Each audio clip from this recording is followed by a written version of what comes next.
Hello বন্ধুরা, welcome back to my channel. আশা করি তোমরা সবাই খুব ভালো আছো আর আমিও বেশ ভালো আছি। তো বাজার থেকে মাছ নিয়ে চলে এসেছি। দেখো এটা কি মাছ বলো তো? অনেকেই চেনো, আবার অনেকেই হয়তো চেনো না। এটা হচ্ছে রূপচাঁদ মাছ। তো আজকে এই রূপচাঁদের মাছেরই একটা রেসিপি বানাবো। তো চলো কি বানাই না বানাই সবই তোমাদের সাথে শেয়ার করব। দেখতে থাকো তোমরা পুরো ভিডিওটা, কেউ স্কিপ করবে না কিন্তু। এই যে মাছটাকে ধুয়ে নিয়ে চলে এসেছি, এবার একটু লবণ আর হলুদ মাখিয়ে নেবো মাছটার মধ্যে। দেখো কে কোথা থেকে ভিডিওটা দেখছো অবশ্যই কিন্তু কমেন্টে জানিও বন্ধুরা।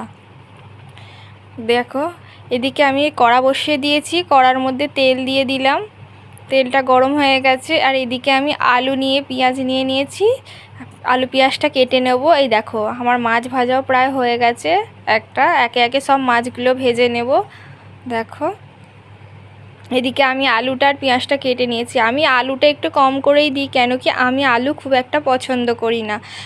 তোমাদের দাদা আলুটা ভীষণ পছন্দ করে, ও আবার আলু না দিলে মাছের ঝোলে চলে না। আর আমি একদমই আলুটা পছন্দ করি না, মাছের ঝোলে মানে একটু ঝাল ঝাল মতো পছন্দ করি। আর এইদিকে দেখো আদা রসুন আর লঙ্কা হলুদ সব নিয়ে নিয়েছি, দিয়ে এই মশলাটা একটু জল দিয়ে করে রাখবো।